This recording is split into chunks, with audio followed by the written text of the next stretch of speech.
Welcome to Vidarbha's academy's online platform. मी आदित्य. तर आज आपण जो टॉपिक डिस्कस करणार आहोत तो आहे न्यायव्यवस्था म्हणजे ज्युडिशरी.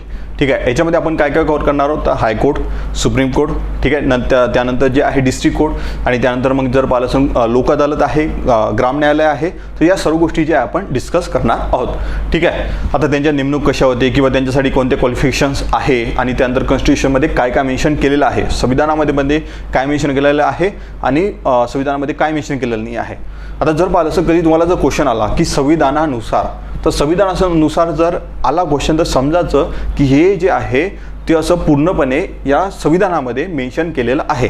ठीक आहे. असं जर असेल तर ते तुमचा क्वेश्चन जे आहे त्याचं आन्सर राईट राहणार आहे. ते जर असेल तर जसं कसं कंटेम्प्ट ऑफ कोर्ट आहे, तर कंटेम्प्ट ऑफ कोर्ट जर आहे तर विचारलं की संविधानानुसार कंटेम्प्ट ऑफ कोर्ट असं होते, तर हे जे आहे स्टेटमेंट चुकीचं आहे. कंटेम्प्ट ऑफ कोर्ट जर पाहिलं असेल संविधानामध्ये मेन्शन केलेलं आहे पण त्याची डेफिनेशन नाही दिलेली आहे किंवा व्याख्या नाही दिलेली आहे. तर ते कशामध्ये दिलेली आहे ते आपण आज पाहणार आहोत. ठीक आहे.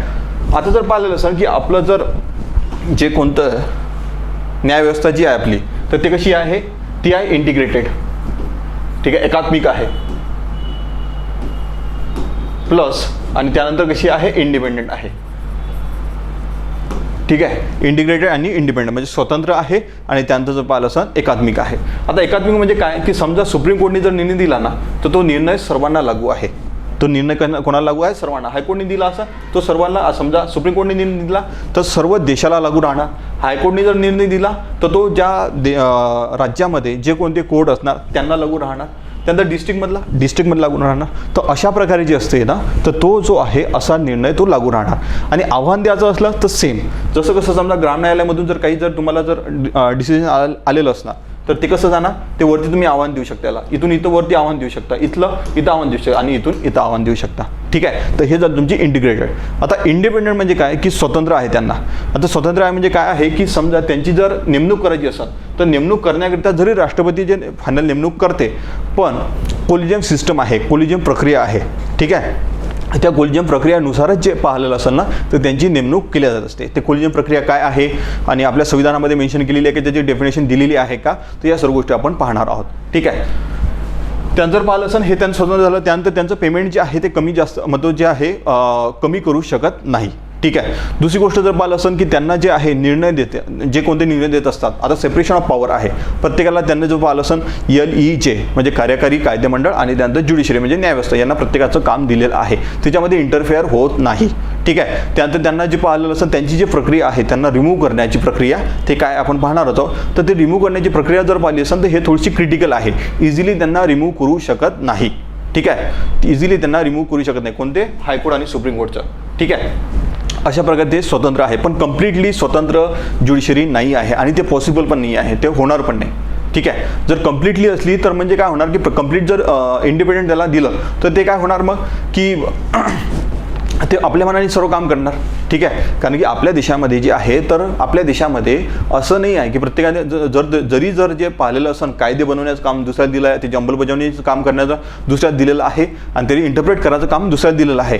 पण तरी जर पाहिलं असेल तर ते जे आहे एकामेकाला म्हणजे त्याच्यावर ते चेक्स अँड बॅलन्स ठेवत असतात.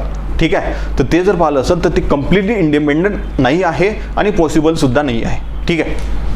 आता काही यांची जर नेमणूक करायची असेल कोणाची, आता हे जर पाहिलं असेल हायकोर्ट आणि सुप्रीम कोर्ट आणि हायकोर्ट हे दोन्ही जे असते ते असतात तुमच्या हायर ज्युडिशरीमध्ये. ते कशामध्ये असतात? Higher judiciary. आणि त्यानंतर डिस्ट्रिक्ट कोर्ट, न्यायालय किंवा ग्राम न्यायालय हे तसं तुमचा लोअर ज्युडिशरीमध्ये. हे कशामध्ये असतात? Lower judiciary. आता यांची जर नेमणूक पाहिली असेल तर यांची नेमणूक करत असतात राष्ट्रपती. ठीक आहे. यांची नेमणूक कोण करत असतात? राष्ट्रपती. आता म्हणजे बार काउन्सिल असोसिएशन असते. ठीक आहे. आणि त्याच्या थ्रू काय आहे की मग ते बार काउन्सिल असोसिएशन म्हणजे काय की जर पाहिलं असेल ना तर त्याच्यामध्ये राहत असते की त्याच्यामध्ये तुम्हाला रजिस्ट्रेशन करावं लागत असते, जे कोणी ॲडव्होकेट राहते त्यांना. आणि रजिस्ट्रेशन केल्यानंतर जे आहे हे नाव ते कोलिजियम सिस्टमला जे आहे ना हे नाव रिकमेंड करत असतात आणि हे जेव्हा नाव रिकमेंड करत असतात की यांना जज बनवा. ठीक आहे. आणि नंतर मग कोलिजियम सिस्टम त्याच्यावर विचार करते आणि त्यानंतर ते जात असते नाव कायदे लॉ मिनिस्ट्रीकडे. ठीक आहे. लॉ मिनिस्ट्रीकडे नाव गेल्यानंतर मग ते लॉ मिनिस्ट्री जे रेक्टिफाय करतात आणि त्यांना वाटलं की नाही आहे हे बरोबर नाही आहे, जो व्यक्ती जो आहे त्यांना अपॉइंट करताय तर ते रिटर्न करू शकतात आणि पण कोलिजियम सिस्टम पुन्हा ते जे आहे पाठवू शकतात. आणि नंतर मग जर पाहिलं असेल कोलिजियम सिस्टम पाठवल्यानंतर मग ते राष्ट्रपतीकडे जात असते. ठीक आहे. नाही, त्याच्या अगोदर जर पाहिलं असेल हे काउन्सिल ऑफ मिनिस्टर आहे ना, तर आता राष्ट्रपती जे आहे हे कधी ॲक्ट किंवा जो काम करत असतो हा राष्ट्रपती काउन्सिल ऑफ मिनिस्टरच्या सांगण्यावरून काम करतो, त्याच्या ॲडवाईसवर काम करत असतो. कधी कधी त्याला डिस्क्रिशनरी पॉवर दिलेले आहे, पण जर जनरली जर तो काम करत असतो तर तो करत असतो फक्त काउन्सिल ऑफ मिनिस्टर, मंत्री परिषद जी असते ना त्यांच्या ॲडवाईसवर. ठीक आहे. मग राष्ट्रपती यांची नेमणूक करत असतात. तर सर्वोच्च न्यायालय किंवा उच्च न्यायालय या दोघांची नेमणूक राष्ट्रपती करतात. पण शपथ जेव्हा देत असते तर शपथ कोण देत असते, तर सर्वोच्च न्यायालयाला जे आहे ते राष्ट्रपती देत असतात आणि उच्च न्यायालयाला शपथ राज्यपाल देत असतात. प्रत्येकाला थोडी जे राष्ट्रपती सर्वांना शपथ देतात वेळ वाया थोडी घालवणार आहे, तर म्हणून जे आहे तर हे प्रत्येकांना जे आहे तर यांना राज्यपाल आणि यांना राष्ट्रपती. आता जर त्यानंतर जर पाहिलं असेल तर हे जे लोअर ज्युडिशरी आहे यांची नेमणूक कोण करत असते, तर ते करत असतात राज्यपाल. नेमणूक कोण करत असतात, राज्यपाल. त्यानंतर जर पाहिलं असेल त्यांच्या राज्यानुसार परीक्षा असते, जसं MPSC आहे, ठीक आहे, जसं MPSC वगैरे आहे ना, तर त्याच्यानुसार त्यांची एक्झाम होत असते. आणि त्यानंतर इंटरव्ह्यू जो होत असतो त्याच्यामध्ये हायकोर्टचे जजेस इंटरव्ह्यू घेणारे राहतात. ठीक आहे. इंटरव्ह्यू घेणारे कोण राहतात, हायकोर्टचे जजेस राहतात आणि त्यानंतर त्यांची नेमणूक केल्या जात असते. ठीक आहे. त्यानंतर जर पाहिलं असेल आता काय आहे की एक दोन पॉईंट आहे, ते म्हणजे कोर्ट ऑफ रेकॉर्ड आणि कंटेम्प्ट ऑफ कोर्ट. आता अभिलेख न्यायालय म्हणजे काय की समजा जे तुम्ही कोर्टसमोर बोलणार आहे ते खरं असलं पाहिजे आणि त्यानंतर जे जजमेंट जेव्हा देणार आहे जज कोणताही, तर ते काय असलं पाहिजे, त्याची काहीतरी व्हॅल्यू आहे. ठीक आहे. जे तुम्ही बोलत आहे ते तुमचं खरं असलं पाहिजे आणि जो निर्णय देईल किंवा जे जजमेंट देईल तर त्याला काहीतरी मूल्य आहे, म्हणजे व्हॅल्यू आहे. ठीक आहे. तर हे झालं तुमचं कोर्ट ऑफ रेकॉर्ड. त्यानंतर पाहिलं कंटेम्प्ट ऑफ कोर्ट म्हणजे काय. आता कंटेम्प्ट ऑफ कोर्ट जर पाहिलं असेल तर संविधानामध्ये एका ठिकाणी मेन्शन केलेलं आहे. तर आर्टिकल 19 मध्ये म्हणजे कलम 19 मध्ये मेन्शन केलेलं आहे. पण याची डेफिनेशन जी आहे तर हे कशामध्ये दिलेली आहे, तर ते दिलेले आहे कंटेम्प्ट ऑफ कोर्ट ॲक्ट 1971. ठीक आहे. कंटेम्प्ट ऑफ कोर्ट ॲक्ट 1971 यामध्ये जे आहे याची डेफिनेशन दिलेली आहे. ठीक आहे. जर तुम्हाला कधी पेपरमध्ये क्वेश्चन आला की कंटेम्प्ट ऑफ कोर्ट ची व्याख्या संविधानामध्ये दिलेली आहे, ते रॉंग स्टेटमेंट राहणार आहे. मेन्शन केलेलं आहे ते बरोबर राहणार, पण ज्याची व्याख्या जी आहे हे जे आहे रॉंग स्टेटमेंट राहणार. याचं जे व्याख्या कशामध्ये केलेली आहे, कंटेम्प्ट ऑफ कोर्ट ॲक्ट 1971. ठीक आहे. त्यानंतर जर पाहिलं असेल न्यायाधिकरणे आहे. आता न्यायाधिकरणे जर पाहिलं असेल तर आता जे असतात हे डिस्ट्रिक्ट कोर्टच्या वरती आणि हायकोर्टच्या खाली, म्हणजे या दोघांच्या मध्ये असतात न्यायाधिकरणे. आणि ते जे आहे तर त्याच्यासाठी आपण वेगळे आर्टिकल टाकलेलं आहे. एक आहे 323A आणि 323B. 323A म्हणजे जे प्रशासकीय कामासाठी त्याची स्थापना केली जात असते ते असते 323A नुसार. पण जेव्हा प्रशासकीयसाठी स्थापना केली जाते तर हे जे आहे याची स्थापना करण्याचा अधिकार कोणाला दिलेला आहे, तो दिलेला फक्त केंद्र सरकारला. पण इतरसाठी जे आहे इतर केंद्र आणि राज्य दोन्ही सुद्धा करू शकतात. ठीक आहे. केंद्र आणि राज्य दोन्ही याच्यासाठी जे आहे दुसऱ्या म्हणजे इतर कामासाठी इतर पर्पजसाठी जे आहे स्थापना करू शकतात ट्रायब्युनलचे. ठीक आहे. पण आता नंतर पाहिलं असेल याच्यामध्ये ट्रायब्युनल असते आणि नंतर ॲपिलेट ट्रायब्युनल असते. ठीक आहे. म्हणजे अपील करण्यासाठी तुम्हाला जे आहे ट्रायब्युनल असते इकडे, कशासाठी, इतर कामाकरिता. पण इकडे जर पाहिलं असेल प्रशासकीयमध्ये ॲपिलेट ट्रायब्युनल नसते. ठीक आहे. ॲपिलेट ट्रायब्युनल कशामध्ये, प्रशासकीय किंवा ॲडमिनिस्ट्रेशनमध्ये नसते. आणि त्याचा जर पाहिलं असं अधिकार कोणाला दिला आहे, तो दिला आहे केंद्र सरकारला. हे पॉईंट लक्षात ठेवायचे. एक मायन्यूट पॉईंट असतात जे तुम्हाला पेपरमध्ये डिरेक्टली विचारतात. वन लायनर विचारू शकतात किंवा मल्टी स्टेटमेंटसुद्धा विचारू शकतात. कारण की हे जर पाहिलं असेल हे कोणत्याही प्रत्येक एक्झाममध्ये विचारण्यासारखे टॉपिक्स आहे. त्यानंतर पाहिलं असेल लोक अदालत. ठीक आहे. आता लोक अदालत पाहिलं आहे. आता लोक अदालत जर पाहिलं असेल तर हा जर आहे तर लोक अदालत हे गांधीवादी तत्व आहे.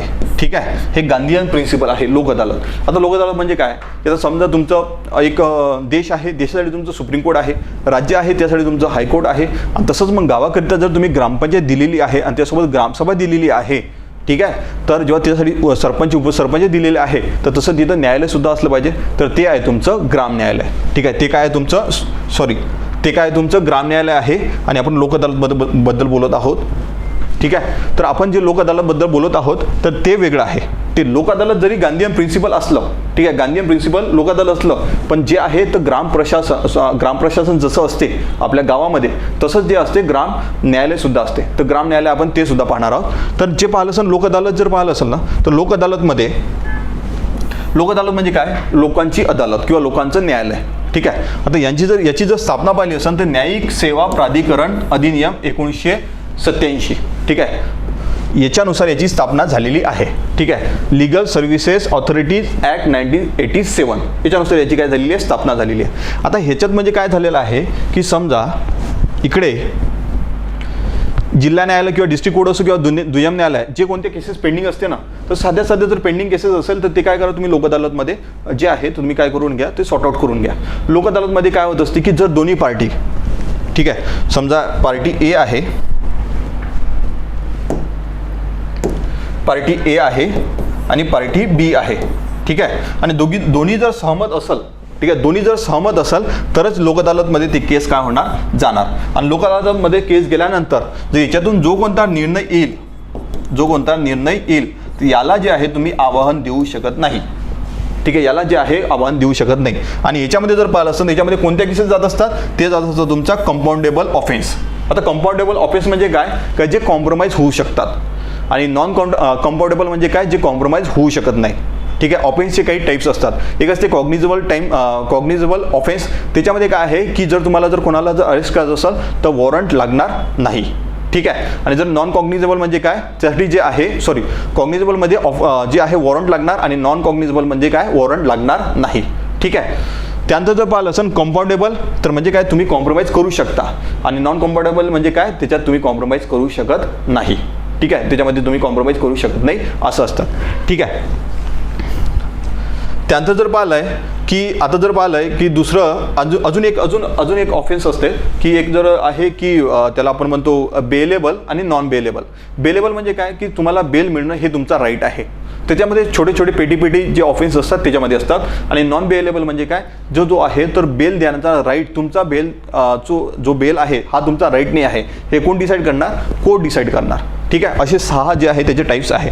आता याच्यामध्ये जर पाहिलं असेल कंपाऊंडेबल ऑफेन्स याच्यात जे आहे सॉर्ट आउट होऊ शकतात, नॉन कंपाऊंडेबल याच्यात सॉर्ट आउट होणार नाही. ठीक आहे, म्हणजे कंपाऊंडेबल म्हणजे काय, समजा एने याची बकरी चोरली आणि बकरी चोरल्यानंतर हे जे आहे हे कोर्टमध्ये गेले, आणि कोर्टमध्ये गेल्यानंतर हे जे आहे जे डिस्ट्रिक्ट कोर्ट आहे ते म्हणणार अगोदरच एवढे केसेस आहे, तुम्ही काय करता, हे बकरी चोरली हे चोरली त्याच्यापेक्षा तुम्ही बाहेर जा, सॉर्ट आउट करा. आणि सॉर्ट आउट जे म्हणजे एवढा कोणता मोठा ऑफेन्स नाही आहे, बकरी चोरली तर तुम्हाला वाटत असेल की बकरी चोरली ना, ठीक आहे, तू दुसरं काहीतरी त्याचं चोरून घेऊन ये, किंवा तू जर वाटत असेल केलं त्याला कॉम्प्रोमाइज करत नाही, मी पैसे देतो आणि आपण कॉम्प्रोमाइज करून घेऊ. तर अशा प्रकारे जे आहे ते बाहेर ते सॉर्ट आउट होऊन जात असते. ठीक आहे, पण आता जर लोक अदालतमध्ये पाहिलं असेल ना तर इथं फक्त सिव्हिल केसेस डील केल्या जातात. ठीक आहे, म्हणजे दिवाणी केसेस जे आहे इकडे डील केल्या जात असतात. ठीक आहे, म्हणजे असं नाही की येनी जर बीचा आप्पाचा मर्डर केला तर म्हणजे बी त्याच्या आप्पाचा मर्डर करून कॉम्प्रोमाइज नाही करू शकत. ठीक आहे, तर ते फक्त जे आहे ना तर ह्याचे जे छोटे ऑफेन्सेस आहे तेच फक्त काय करू शकतात, तिकडे डील करू शकतात किंवा कॉम्प्रोमाइज होऊ शकते. एवढे मोठे ऑफेन्स मर्डर वगैरे कॉम्प्रोमाइज नाही होत. ठीक आहे, तर लोक अदालत अशा प्रकारे आहे. तर एकतर त्याच्यामध्ये दोन्ही पार्टी ॲग्री असल्या पाहिजे, दोन्ही सहमत असल्या पाहिजे. त्यानंतर जे आहे याच्यामधला जो निर्णय येणार तो तुम्ही आव्हान देऊ शकत नाही, कोणत्याही कोर्टमध्ये आव्हान देऊ शकत नाही. त्यानंतर हे जे आहे या कायद्यानुसार, ठीक आहे, किंवा या ॲक्टनुसार जर याची स्थापना झालेली आहे. आणि याच्यानंतर जर पाहिलं आहे की याच्यामध्ये कोण असतात, तर निवृत्त किंवा कार्यरत न्यायिक अधिकारी आणि प्लस वकील आणि सामाजिक कार्यकर्ता. तर हे सर्व याच्यामध्ये असतात. हे जे कोणते केसेस आहेत ते डील करण्याकरिता. ठीक आहे, हे सर्व केसेस डील करण्याकरिता कोण असतात, तर हे लोक असतात. ठीक आहे, तर हे झालं लोक अदालत. आता आहे की ग्राम न्यायालय. तर ग्राम न्यायालय आपण समोर पण पाहणार आहोत. तर फक्त इथं एवढं लक्षात ठेवा, ग्राम न्यायालय म्हणजे काय, ग्राम न्यायालय जो ॲक्ट आहे 2008चा त्याच्यानुसार याची स्थापना केली आहे. जसं मी म्हटलं होतं की जेव्हा अगोदर म्हटलं थोड्या वेळ अगोदर की जसं की देशासाठी काय केलेलं आहे की सुप्रीम कोर्ट आहे, राज्यासाठी हायकोर्ट आहे, आणि तसंच जर गावासाठी तुम्ही ग्रामपंचायत देत आहे, सरपंच देत आहे, उपसरपंच देत आहे, ग्रामसभा देत आहे, तर तशानुसार तिथं न्यायालयसुद्धा असलं पाहिजे. तर ग्राम न्यायालय जे आहे तर ग्राम न्यायालय तेच आहे. ठीक आहे, ग्राम न्यायालय काय आहे तेच आहे. म्हणजे जसा सरपंच म्हणजे काय, त्या गावचा PM किंवा CM, सरपंच म्हणजे त्या गावचा CM किंवा PM. त्यानंतर ग्रामसभा जर पाहिलं असेल त्या गावची संसद किंवा विधानसभा.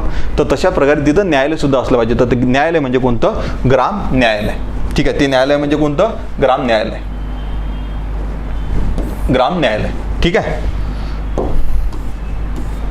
त्यानंतर आता जर पाहिलंय, एक मिनिट, हां,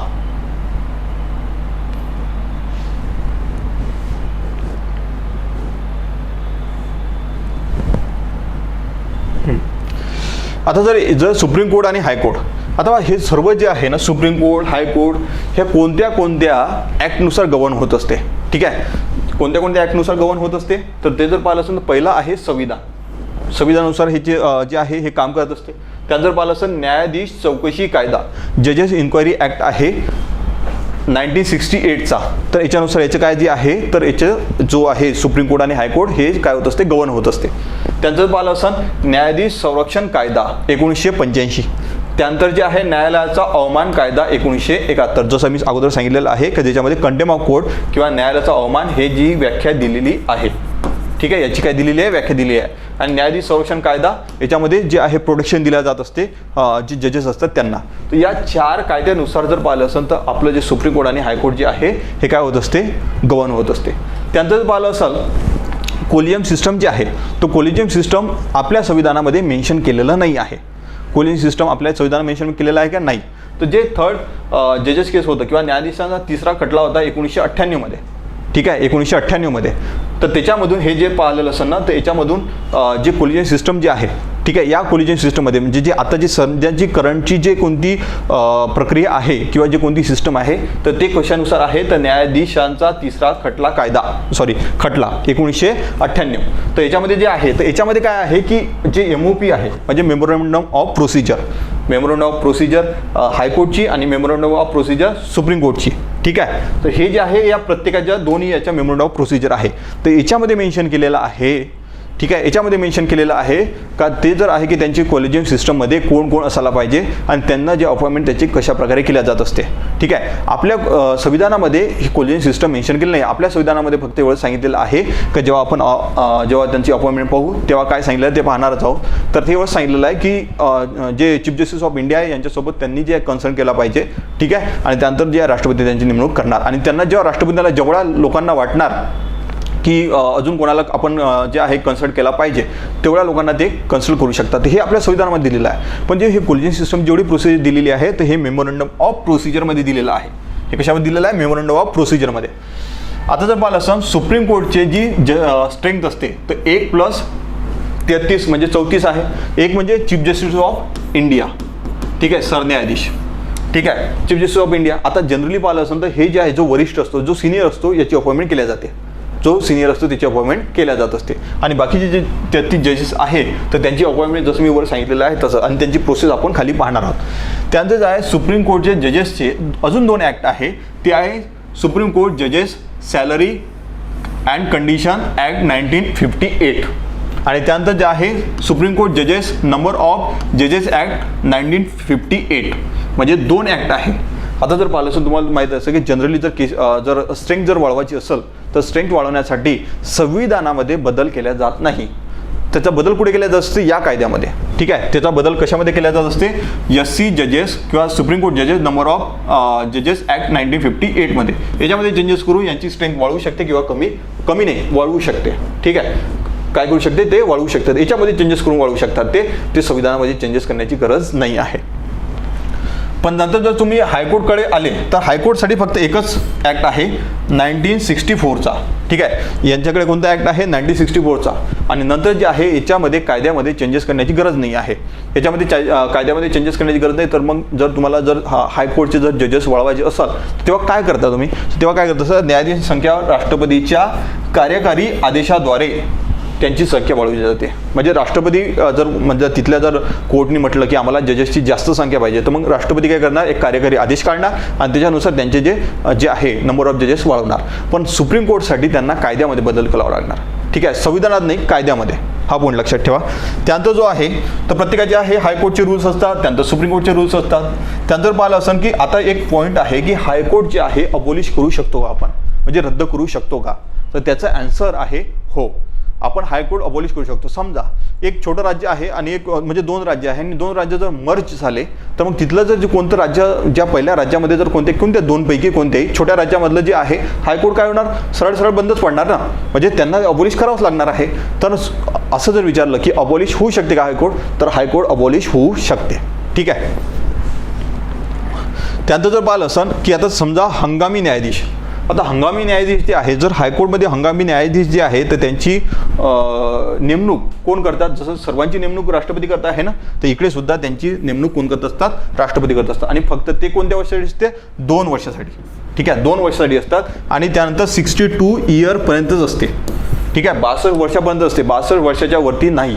आणि जेवढे कोणते हायकोर्टचे जे कोणते जजेस असणार त्यांना सर्व जसं सर्व्हिसेस मिळत नाही किंवा कंडिशन त्यांची आहे तर त्यांच्यानुसारच त्यांना सर्व गोष्टी ते मिळणार आहे. ठीक आहे, तसं जर पाहिलं असेल याच्यामध्ये आपल्या सुप्रीम कोर्टमध्ये, तर सुप्रीम कोर्टमध्ये सुद्धा हंगामी न्यायाधीश असतात. ठीक आहे, हंगामी न्यायाधीश असतात तर त्यांची नेमणूक कोण करत असते? चीफ जस्टिस ऑफ इंडिया करते. ठीक आहे, पण ते जे आहे तर राष्ट्रपतीची त्याच्यासाठी संमती पाहिजे असते. आणि नंतर जे आहे चीफ जस्टिस ऑफ हायकोर्ट, समजा एखाद्या कोणत्या हायकोर्टचं जर जजेस जर त्यांना लागत असेल तर ते काय करत असतात की तिथले जे चीफ जस्टिस असतात, ठीक आहे, तिथले जे सरन्यायाधीश असतात त्यांच्याशी चर्चा करून आणि राष्ट्रपतीची संमती घेऊन, ठीक आहे, या 2 गोष्टी यांच्यासोबत चर्चा आणि ज्याची संमती घेऊन चीफ जस्टिस ऑफ इंडिया म्हणजे भारताचा जो कोणता सरन्यायाधीश असणार ते जे आहे हंगामी न्यायाधीशांची जे आहे आपण त्याला काय म्हणतो अपॉइंटमेंट करत असतात किंवा नेमणूक करत असतात. आणि ते सुद्धा जर पाहिलं असं 65 इयरपर्यंतच. इकडे असं नाही आहे, इकडे 2 वर्षासाठी नाही आहे, 2 वर्षासाठी कुठं? हायकोर्टसाठी. पण इकडे तसं नाही, इथं जे आहे 65 इयरपर्यंतच. ठीक आहे,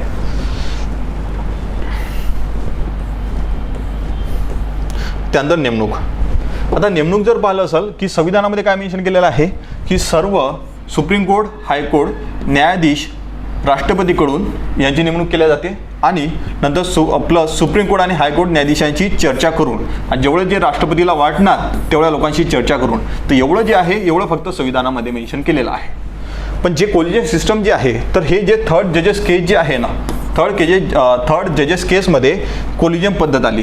आणि कोलिजियम पद्धत कशामध्ये मेन्शन केली आहे की ते मेमोरंडम ऑफ प्रोसिजर आहे त्याच्यामध्ये मेन्शन केलेलं आहे. तर सुप्रीम कोर्टच्या मेमोरंडम ऑफ प्रोसिजरमध्ये सुप्रीम कोर्टची आणि memorandum of procedure of high court तर तिथं हायकोर्टची. आता इथं जर पाहिलं असेल या कोलिजियम सिस्टममध्ये किती जण असतात? चीफ जस्टिस ऑफ इंडिया आणि 4 दुसरे जजेस, कोणते? सुप्रीम कोर्टचे जजेस. तर असे टोटल 5 असतात. पण हायकोर्टचं जर पाहिलं असेल तर चीफ जस्टिस ऑफ इंडिया, ठीक आहे, म्हणजे भारताचा सरन्यायाधीश. आणि त्यानंतर जर पाहिलं असेल दोन कोणते जजेस? तर 2 जे आहे हायकोर्टचे जजेस नसतात, ते असतात सुप्रीम कोर्टचे जजेस. ते कोणते असतात? सुप्रीम कोर्टचे जजेस असतात. आणि त्यानंतर जे आहे तर हे जे 3 जण आहे तर राज्यपालासोबत चर्चा करा. नंतर जे आहे चीफ जस्टिस ऑफ हायकोर्ट जो असतात तो कोणता तिथला कोणता हायकोर्टचा जो सरन्यायाधीश असणार त्यांच्याशी चर्चा करा. आणि इतर अजून कोणाची वाढत असाल तर त्यांच्यासोबत चर्चा करा. तर एवढं फक्त चर्चा सांगितलेली आहे. पण कोलिजियम सिस्टममध्ये हे 3 जण असतात, chief justice of India plus 2 जे आहे सुप्रीम कोर्टचे जजेस, हायकोर्टचे नसतात. तर हे त्यांची नेमणूक अशा प्रकारे केली जात असते. तर कोलिजियम सिस्टम जसं मी सांगितलं की बार काउन्सिल ऑफ असोसिएशन असते आणि त्यानंतर मग ते करतात, तर ते एवढं आपल्या कामाचं नाही आहे. फक्त आपण जर पाहिलं असेल तर कोलिजियम सिस्टम हे जे आहे हे संविधानामध्ये मेन्शन केलेलं नाही आहे. हे कशामध्ये? संविधानात मेन्शन केलेलं नाही आहे. हा पॉईंट लक्षात ठेवायचा. हे कशामध्ये आहे? हे थर्ड जजेस केस जे आलेली आहे त्याच्यामध्ये मेमोरंडम ऑफ प्रोसिजर आहे सुप्रीम कोर्टची किंवा हायकोर्टची, त्याच्यामध्ये मेन्शन केलेलं आहे. याच्यामध्ये संविधानामध्ये फक्त एवढं मेन्शन केलेलं आहे. ठीक आहे, संविधानामध्ये काय केलेलं आहे? एवढं मेन्शन केलेलं आहे. डिफाईन सुद्धा नाही केलेलं आहे आणि काहीच नाही. ठीक आहे, हे पॉईंट लक्षात ठेवा. समजा आता रिमूव्ह करायचं आहे, ठीक आहे, यांना जे आहे कळायचं असं. आता संविधानामध्ये पहा, पुन्हा मी संविधानामध्ये आणि इकडे काय काय म्हणत आहे, कारण की कधी कधी तुम्हाला क्वेश्चन कसा येऊ शकतो, संविधानामध्ये संविधानानुसार असं आहे तर ते जे आहे तर त्याच्यानुसार संविधानानुसार जर असेल तर तिथं जे आहे असं स्पष्टपणे तिथं लिहिलेलं असलं पाहिजे तरच ते बरोबर आहे, नाहीतर ते बरोबर नाही आहे. ठीक आहे, आता रिमूव्हल. आता संविधानामध्ये काय सांगितलं आहे की कारणे सांगितलेली आहे. एक तर जे आहे प्रूव्ड मिसबिहेवियर आणि इनकॅपॅसिटी म्हणजे अक्षमता आणि त्यानंतर जे आहे सिद्ध झालेली गैरवर्तणूक एवढं सांगितलेलं आहे. पण जर पाहिलं असं की याची जी प्रक्रिया आहे रिमूव्ह करायची प्रक्रिया, तर रिमूव्ह करायची प्रक्रिया जे कशामध्ये दिलेली आहे ते दिली आहे न्यायाधीश चौकशी कायदा. हे कशामध्ये दिलेली आहे? न्यायाधीश चौकशी कायदा. ठीक आहे, तर न्यायाधीश चौकशी कायद्यामध्ये जे आहे ते हे सर्व त्याच्यामध्ये मेन्शन केलेलं आहे. तो कायदा कधीचा आहे? 1968चा. तर त्याच्यामध्ये सांगितलेलं आहे की 10 लोकसभेचे किंवा 50 राज्यसभेच्या प्रस्तावावर स्वाक्षरी असली पाहिजे. ठीक आहे, 10 लोकसभा आणि 50 जे आहे राज्यसभा. त्यानंतर जे आहे सभापती किंवा अध्यक्ष म्हणजे राज्यसभेचा अध्यक्ष, किंवा जर म्हणजे जर लोकसभेमध्ये जर त्यांनी जर आणलं असेल तर लोकसभेचा सभापती, नाही तर राज्यसभेचा अध्यक्ष प्रस्ताव दाखल करू शकतात किंवा नकार देऊ शकतात. जर नकार दिला तर तिथंच क्लोज झालं सर्व. ठीक आहे, नकार जर दिला तिथं क्लोज झालं. पण समजा त्यांनी जर दाखल झाल्यास तर 3 सदस्यीय समिती स्थापन केली जाते. किती सदस्यीय? 3 सदस्यीय. आणि त्या 3 सदस्यामध्ये कोण असतात तर चीफ जस्टिस ऑफ इंडिया किंवा जज ऑफ हायकोर्ट. ठीक आहे, त्यानंतर जर पाहिलं असाल चीफ जस्टिस ऑफ हायकोर्ट आणि त्यानंतर अग्रगण्य कायदेतज्ञ. ठीक आहे, त्यानंतर कोण असतात? अग्रगण्य कायदेतज्ञ.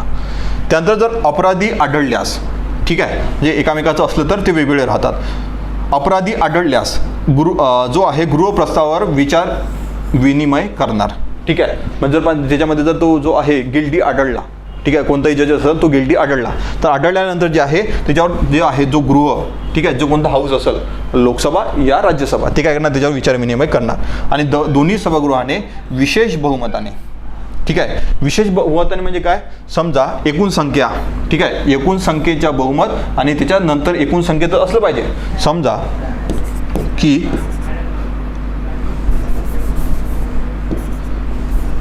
543 आहे सध्या. ठीक आहे, 543च्या याच्या 50% प्लस आता 50% जर झालं तर याचं सुद्धा 2/3, याचे सुद्धा जर पाहिलं असेल 2/3, तर तेव्हाच ते विशेष बहुमत होते. ठीक आहे, हेच काय आहे? विशेष बहुमत. सिंपल मेजॉरिटी म्हणजे काय? सिंपल मेजॉरिटी म्हणजे काय? जेव्हा तिथं जर आता तुम्हाला माहिती असेल की गणपूर्ती, तर कोरम जी असते, ठीक आहे, कोरम जे आहे ते 1/10 असलं पाहिजे टोटल स्ट्रेंथपेक्षा. तर टोटल स्ट्रेंथपेक्षा जर 1/10 असलं, म्हणजे जर समजा 55 असलं, तर याच्यापैकी तुम्हाला प्रेझेंट अँड वोटिंगपैकी याच्यापैकी 50% प्रेझेंट अँड वोटिंग पाहिजे सिंपल मेजॉरिटीसाठी.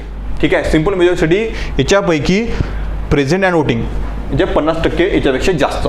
पण जर तुम्ही स्पेशल मेजॉरिटी जर बोलत असाल किंवा विशेष बहुमत जर बोलत असाल, तर ते जे काय आहे की टोटल स्ट्रेंथ जे आहे त्याच्या 50% आणि जे 50% प्रेझेंट आहे त्याच्यासुद्धा 2/3, समजलं, त्याच्यासुद्धा 2/3. तर हे असे ते विशेष बहुमताने संमत होईल आणि नंतर राष्ट्रपती काय करणार? आदेश काढणार. त्यानंतर काय करणार? राष्ट्रपती आदेश काढणार. ठीक आहे, तर अशा प्रकारे हे जे आहे प्रक्रिया कशामध्ये मेन्शन केलेली आहे? न्यायाधीश चौकशी कायदा. कारणे कशामध्ये आहे? संविधानामध्ये आहे. प्रक्रिया संविधानामध्ये नाही आहे. प्रक्रिया संविधानामध्ये आहे का? नाही आहे. ठीक आहे, त्यानंतर पाहिलं असेल की आता सध्या काय आहे की आपला जो आहे सिलेबस चेंज झालेला आहे आणि जो 2025 पासून लागू होणार आहे. त्याच्यामध्ये एक GS1 मध्ये जे आहे आर्ट अँड कल्चर किंवा कला आणि संस्कृती जो आहे एक टॉपिक आहे. ठीक आहे, कला आणि संस्कृती काय आहे? एक टॉपिक आहे आपल्या सिलेबसमध्ये दिलेला आहे. तर त्याचा कोर्स जो आहे आपल्या विदर्भ IAS अकॅडमीच्या ॲपमध्ये जे आहे तो ऑनलाईन कोर्स आहे. तर तुम्हाला जर तो बाय करायचा असेल तर त्याच्यामध्ये बाय करू शकता. त्याच्यामध्ये सर्व जे आहे कव्हर केलेलं आहे. ठीक आहे, कोणते डान्स फॉर्म आहे, त्यानंतर जर पाहिलं असेल आर्किटेक्चर, वास्तुकला, त्याच्यानंतर ते कुठून केलेले एन्शियंटपासून मेडिवलपासून आणि त्यानंतर मॉडर्नपर्यंत हे सर्व जे आहे आपण कव्हर केलेलं आहे. तर ते जे आहे तुम्ही आपल्या ॲपवर जाऊ शकता. कला आणि संस्कृती सुधारित अभ्यासक्रमानुसार मराठी माध्यमामध्ये. ठीक आहे, म्हणजे मराठी माध्यमामध्ये इंग्लिश मिडियममध्ये नाही तर मीडियम जो आहे तो मराठी आहे आणि तो जो आहे तो तुम्ही तो बाय करू शकता. ठीक आहे, त्यानंतर आता यांचं क्वालिफिकेशन. ठीक आहे, यांचं क्वालिफिकेशन. तर क्वालिफिकेशन जर पाहिलं असेल तर सुप्रीम कोर्टचे जजेस जे आहे तर यांचं क्वालिफिकेशन एक तर भारताचा नागरिक प्रत्येक जण असला पाहिजे. कोणते क्वालिफिकेशन असेल ना? भारताचा नागरिक असला पाहिजे. त्यानंतर जो आहे तो हायकोर्टचा न्यायाधीश कमीत कमी 5 वर्ष असला पाहिजे. त्यानंतर जो आहे हायकोर्टचा वकील तो 10 वर्ष असला पाहिजे आणि हा जो आहे कायदेतज्ञ असला पाहिजे. कायदेतज्ञ राष्ट्रपतीनुसार. ठीक आहे, तर हे जे आहे तर एवढं जे आहे एवढं क्वालिफिकेशन कोणासाठी आहे? सुप्रीम कोर्ट जजेससाठी. आणि त्यानंतर जो आहे 65 इयरपर्यंत जो आहे तो राहू शकतो. ठीक आहे, 65 इयरपर्यंतच राहू शकतो. आणि हायकोर्टसाठी पाहिलं तर भारताचा नागरिक असलाच पाहिजे. न्यायिक पदावर 10 वर्ष तरी असला पाहिजे. आणि त्यानंतर पाहिलं असेल हायकोर्टचा जजेस तो हायकोर्टचा वकील तो 10 वर्षासाठी असला पाहिजे. ठीक आहे, आणि त्यानंतर कायदेतज्ञ जो आहे इकडे लागू होत नाही. कायदेतज्ञ हायकोर्टमध्ये लागू होत नाही आणि यांचं जे आहे 62 पर्यंत आहे. यांचं जर पाहिलं हे 62 पर्यंत फक्त जो आहे तो काम करू शकतो. आता जर पाहिलं जनरली जर पाहिलं असं ना राज्यामध्ये जे कोणत्या संस्था असेल, MPC असो, ठीक आहे, पब्लिक सर्व्हिस कमिशन असो किंवा कोणती असो, तर हे जे आहे याच्यामध्ये जर पाहिलं असेल की 62 इयर ठीक आहे, 62 इयर्स राहत असते जनरली. कारण की समजा तुम्ही राज्यामध्ये काम करत असाल ना, तर मग तुम्ही रिटायर्ड झाल्यानंतर तुम्ही राज्यामध्येच काम नाही करू शकत, पण केंद्रामध्ये जाऊ शकता. पण तुम्ही पाहिलं असाल की समजा हायकोर्टचा जज असेल तर तो जो आहे 62 इयर, ठीक आहे, हायकोर्टचा जो जज आहे तो 62 इयरपर्यंत राज्यात काम करू शकतो, पण राज्यातल्या हायकोर्टमध्ये काम नाही करू शकत. ठीक आहे, राज्यातल्या हायकोर्टमध्ये काम करू शकत नाही, पण तो जो आहे सुप्रीम कोर्टमध्ये काम करू शकतो. ठीक आहे, सुप्रीम कोर्टमध्ये काम करू शकतो. नंतर जे आहे सुप्रीम कोर्टचा जो जज जो आहे तो रिटायर्ड झाला, समजा रिटायर्ड झाल्यानंतर, ठीक आहे, रिटायर्ड झाल्यानंतर जो आहे तो सुप्रीम कोर्टमध्ये काम करू शकत नाही. ठीक आहे, तो सुप्रीम कोर्टमध्ये काय करू शकत नाही, काम करू शकत नाही. ठीक आहे, आणि हायकोर्टमध्ये सुद्धा काम करू शकत नाही. ठीक आहे, पण आर्बिट्रेशन जर करायचं असेल ते करू शकतात. ठीक आहे, म्हणजे अदर दॅन सुप्रीम कोर्ट आणि हायकोर्टचं जे आहे ना ते सोडून जर बाकीच्या गोष्टी करायच्या असेल ते काम करू शकतात किंवा प्रॅक्टिस करू शकतात. पण हायकोर्टचा जज 62 इयर फक्त हायकोर्टमध्ये काम करणार, पण सुप्रीम कोर्टमध्ये काम करू शकतो. त्यानंतर पाहिलं असं सुप्रीम कोर्टचा जज ना हायकोर्टमध्ये ना सुप्रीम कोर्टमध्ये काम करू शकत. ठीक आहे, तर हा पॉईंट लक्षात ठेवायचा. त्यानंतर जर पाहिलं असं हे सॅलरी जे आहे वेतन, तर सुप्रीम कोर्टचा जो जज आहे यांची जी सॅलरी आहे तो कन्सॉलिडेटेड फंड ऑफ इंडिया, ठीक आहे, संचित निधी जो आहे भारताचा संचित निधी, तर त्याच्यामधून जो आहे यांचा पगार दिला जात असतो आणि त्यानंतर पेन्शनसुद्धा त्यांची त्याच्यामधून दिल्या जात असते सुप्रीम कोर्टची. पण तुम्ही जर पाहिलं असेल हायकोर्टचं जे आहे ते सॅलरी ते राज्याच्या संचित जो आहे निधी त्याच्यातून दिला जातो, पण पेन्शन जे आहे ते दिली जात असते कन्सॉलिडेटेड फंड ऑफ इंडियामधून. ठीक आहे, कशामधून दिली जात असते, कन्सॉलिडेटेड फंड ऑफ इंडिया, भारताचा संचित निधीमधून.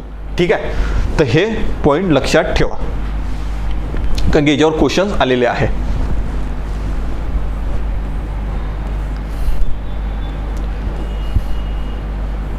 ठीक आहे, त्यानंतर आहे अधिकार क्षेत्र. ठीक आहे, त्यानंतर काय आहे अधिकार क्षेत्र. आता अधिकार क्षेत्र जर पाहिलं असेल की आता त्याच्यामध्ये वेगवेगळे अधिकार क्षेत्र आहे. ठीक आहे, प्रारंभिक आहे, त्यानंतर जे आहे आदेशाचे न्याय क्षेत्र आहे. ठीक आहे, त्यानंतर जर पाहिलं असेल अपिलीय अधिकार क्षेत्र आहे, त्यानंतर सल्लादेय अधिकार क्षेत्र आहे आणि त्यानंतर न्यायिक पुनर्विलोकन म्हणजे ज्युडिशियल रिव्ह्यू आहे. ठीक आहे, तर ह्या जे अधिकार क्षेत्र आहे तर हे जे आहे तर हे तुम्हाला सर्व माहीत असले पाहिजे. ठीक आहे, हे जे आहे तुम्हाला काय असले पाहिजे, सर्व माहीत असले पाहिजे. तर माहीत असेल तर तुम्हाला काय होईल का याच्यावर कधी कधी क्वेश्चन येत असतात. ठीक आहे, तर आता जे आहे आपण जे हे जे कोणते आहे बाकीचे जे कोणते आपले अधिकार क्षेत्र आहे आपण हे जे आहे नेक्स्ट पार्टमध्ये पाहणार आहोत. ठीक आहे, आपण हे कशामध्ये पाहणार आहोत, नेक्स्ट पार्टमध्ये पाहणार आहोत. तर त्याच्यामध्ये जे कोणते अधिकार क्षेत्र आहे त्यानंतर जर पाहिलं असेल रीड जे आहे तर रीडचे टाईप्स कोणते आहे आणि त्याच्यानंतर रीडचे 5 टाईप्स दिलेले आहे तर ते कसे आहे त्याचा कधी कधी तुम्हाला क्वेश्चन त्याच्यावर येऊ शकतात. तो आय होप तुम्हाला ह्या सर्व गोष्टी समजल्या असणार. ज्या कॉन्स्टिट्यूशनमध्ये मेन्शन केलेल्या आहेत त्यासुद्धा, ज्या लक्ष्मीकांतच्या बाहेरच्या आहेत त्यासुद्धा. ठीक आहे, ह्या सर्व गोष्टी मी तुम्हाला सांगितलेल्या आहे. तुम्हाला एकदम इझी लँग्वेजमध्ये सांगितलेलं आहे की तुम्ही हे जे आहे एवढे जर चार्ट करून गेले, ठीक आहे, एवढा जर चार्ट तुम्ही पाहिला असाल तर या सर्व गोष्टी तुम्हाला समजल्या असणार. ठीक आहे, आता जे ग्राम न्यायालय जे आहे तर ग्राम न्यायालय आपण नेक्स्ट पार्टमध्येच पाहणार आहोत. तर ग्राम न्यायालय त्याच्यामध्ये सिव्हिल आणि क्रिमिनल केसेस दिलेल्या आहे. तर ते काय ग्राम न्यायालयाची स्थापना कशी झालेली आहे किंवा त्याच्यामध्ये कोण असतो ह्या सर्व गोष्टी आपण नेक्स्ट लेक्चरमध्ये पाहणार आहोत. तर फक्त एवढं जे आहे तर यांची अपॉइंटमेंट, त्यानंतर इंटिग्रेटेड स्वतंत्र, त्यानंतर जे आहे की अभिलेख न्यायालय म्हणजे काय किंवा न्यायालयाचा अवमान म्हणजे काय, न्यायाधिकरणे, लोक अदालत. ठीक आहे, लोक अदालतमध्ये फक्त मी सांगितलं की दिवाणी जे आहे दिवाणी केसेस किंवा सिव्हिल केसेस डील केल्या जात असतात. त्यांचे जे आहे लोक अदालतमध्ये लोक अदालत काय आहे किंवा काय नाही आहे ते पाहिलं आपण. तर त्याच्यामध्ये त्याची कशी स्थापना झाली, त्याच्यामध्ये कोण असतात. ठीक आहे, त्यानंतर जे आहे तर हे जर पाहिलं असेल कोलिजन सिस्टम आलं कुठून किंवा त्यांच्यासाठी कोणते कोणते ॲक्ट आहे सुप्रीम कोर्टसाठी आणि हायकोर्टसाठी. त्यानंतर यांची स्ट्रेंथ जी आहे हे कोण डिसाईड करत असते. ठीक आहे, त्यानंतर हंगामी न्यायाधीश सुप्रीम कोर्टचा, त्यानंतर हंगामी न्यायाधीश किंवा प्रभारी न्यायाधीश हायकोर्टचा कोण त्याची अपॉइंटमेंट करत असते. तर आणि त्यानंतर जे आहे यांचे स्ट्रेंथ. ठीक आहे, आणि नंतर हायकोर्ट रद्द करू शकतो की नाही करू शकत ते सुद्धा पाहिलं आपण. त्यानंतर ते पुन्हा आपली ज्युडिशियल सिस्टम जी आहे कोणत्या कोणत्या कायद्यानुसार चालते हे तुम्हाला सांगितलेलं आहे सुप्रीम कोर्ट आणि हायकोर्टचं. ठीक आहे, त्यानंतर जे आहे नेमणूक कशा प्रकारे केली जात असते. या नेमणुकीमध्ये पाहायचं आहे की संविधानामध्ये काय मेन्शन केलेलं आहे. त्यानंतर थर्ड जजेस जे केस आहे त्याच्यामधून काय आउटपुट आलेलं आहे त्या सर्व गोष्टी. त्यानंतर यांची जे कोलिजन सिस्टममध्ये कोण कोण असू शकतात हे तुम्हाला कधी कधी जे आहे ना हे कन्फ्युजिंग असते. कारण समजा जर हायकोर्टचे जर कोलिजन सिस्टम असेल त्याच्यामध्ये 2 जे आहे ते हायकोर्टचे असणार तर नाही ते सुप्रीम कोर्टचेच असतात. ठीक आहे, त्यानंतर त्यांना जर रिमूव्ह करायचं असेल तर काय आहे, रिमूव्ह करायची प्रक्रिया काय आहे, आणि त्यानंतर त्यांचं क्वालिफिकेशन काय आहे, पात्रता निकष काय आहे, ह्या सर्व गोष्टी आपण पार्ट 1 मध्ये डिस्कस केलेल्या आहे. पार्ट 2 मध्ये जे कोणते अधिकार क्षेत्र आहेत ते, ठीक आहे, त्यांचे कोणते कोणते अधिकार क्षेत्र आहेत ते, त्यानंतर रिस्ट ज्युरिडिक्शन कोणते आहेत ते, आणि त्यानंतर मग आपण जे आहे ग्राम न्यायालय, ठीक आहे, ह्या सर्व गोष्टी आपण त्याच्यामध्ये नेक्स्ट लेक्चरमध्ये आपण डिस्कस करणार आहे. आय होप तुम्हाला सर्व गोष्टी समजल्या असणार. Thank you so much.